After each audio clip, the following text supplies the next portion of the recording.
Let's welcome in our market master of the day. Shreyas Devalkar is head of equity at Axis Mutual Fund. Shreyas, good to have you with us here. Thank you for your time. You know, yesterday we had Mark Mobius with us, a veteran investor. And I mean, actually, even he was and unprompted, by the way. It was not a question. Unprompted, he said that the SEBI F&O rules may temper overall momentum for markets. Otherwise, he'd make a case for 1 lakh on the sensex by the end of the year. That's 15% from here. But of course, I mean, these rules may temper enthusiasm if they were to be harsh, and we'll see how they are. But I just wanted your thoughts, Shreyas. We are reporting that they're going to be out very, very soon. What's your sense? What will it do? So once actually they are out, let's comment on that once it comes out with the clarity as such. As far as overall markets are concerned, historically also you have seen that various regulatory changes have been there. But more importantly, it's about basic fundamentals about the stocks and overall economy. And in the flows, it matters. So in my opinion, let's wait for the clarity on the rules and then maybe we can take a view on that. Okay. Shreyas, hi. Good morning. Good to have you with us. So a lot changing within the market, right? The texture, newer sectors coming back, forgotten sectors coming back in the mix as well. So you tell us, any significant overarching sort of thought changes to the strategy, and where would the preference be? The big debate right now is whether it's time to get off the industrial and the capex bus and get on the FMCG, IT, banking, that part of the market, that bus. So tell us, what's the thought process? So definitely your observation is right, and it is observed especially in last 3 months. You must have seen that some of the factors like quality has started doing well. Some of those factors and those indices has done well in last 3 months. So since your observation is there on that part, so underlying parameters and underlying sector preferences definitely is visibly changed. In this, then we get more into it and try to analyze where and why. Definitely, as you are highlighting, that industrial sector has had a very sharp run YTD till election, and that's where it had to cool off some time. And probably since the trigger behind for that sharp rally, that sector has seen cooling off in last 3 months as such. With a lot of liquidity in the market, definitely it has found its way in pharmaceuticals, IT, and FMCG, as well as private sector banks. So it has gone broadly in these 3-4 places. Now coming to it fundamentally, as far as industrials are concerned, I think the growth remains there. It's the valuation which is a concern. There are no indication that there is any slowdown, because the industrials has been more about power sector, defense sector, and thirdly, railways in that order. So in my judgment, power definitely is a global story.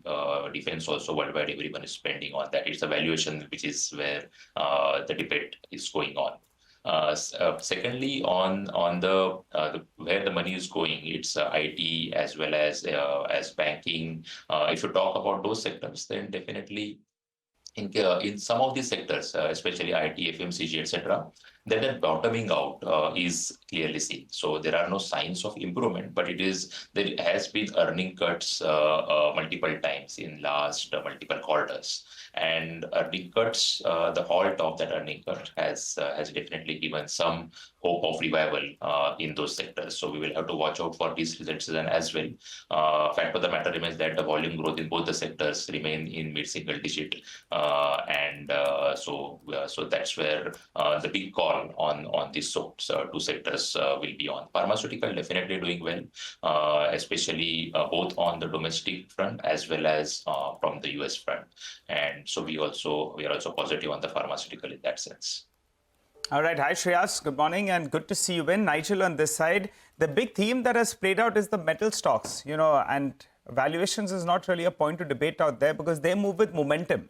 And the momentum seems to be with the bulls. It's a tricky space though, because if China actually doesn't come out of this rut that we've seen, then you'll get stuck in these names. Given the capacities that are there in China, in comparison to the rest of the world. How are you all placed out here? The balance sheets of our companies are in far better shape, but they've run up considerably as well. Your view? Definitely here there are a lot of news flows always are around. So now if you look at the steps which have taken which are being taken in China, so they have the bigger trouble has been about the real estate. So they came out with the policies first on the monetary front, and the monetary front policies they have been doing for some time. It's not that something new they have done this time around. But in addition to that, they have also tried to take some policy measures on the fiscal front as well. Now, individually, one may try to say that, yes, whether it is sufficient or not to revive the big economy or the big real estate sector in China. But point is, the measures are being taken. There is the big Politburo meeting which is going to be there in next month or this month actually, and so there are indications that yes, they are serious about reviving it. So if there are more fiscal steps are also, if they are going to take, then definitely there should be good positivity around China economy, and obviously in India, the metals is the big play as far as the Indian listed space is concerned. Just to, Shreyas, hi, just a quick word on the power space here, which has been generally, you kind of ask people what they like, what they don't like, and power will fall in that comfort zone where people are comfortable playing it through different ways, and it's a big value chain, starting from financiers all the way, of course, to product makers, EPC companies. What is your comfort level here, and what's the best way to get exposure in your opinion? So obviously in power, there is asset owner, which are utility companies.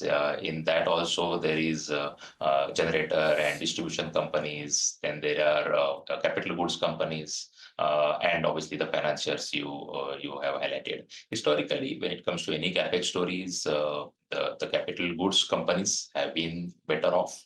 The picking order always has been capital goods first, and then utilities, and then the financial. And it is more to do with the financing risk. The first one is balance sheet light, and you go down the balance sheet becomes more balance sheet heavy, and that's where it has been the preference from the quality point of view. Okay, quality point of view, fair enough. Shreyas, by the way, do you own, without getting into specifics, do you own PB Fintech in any of the portfolios? So if you see our last disclosed portfolios, then you will observe that. Okay. No, so you must have heard news flow around this one, right? And we had the management join us yesterday with regards to the new investment they're making in a new subsidiary up to $100 million. Stock corrected last week, a little bit of recovery, but not much. Just wanted your broad thoughts on how you think about this new development. It requires a board approval, the management said, but doesn't require a shareholder approval. As a shareholder, how do you feel? So without getting into the specific of this company, so if you just notice, there has been multiple such cases historically. And the parameters obviously always you use is in such cases when there is a diversification, where shareholders may think that whether the diversification is right or not.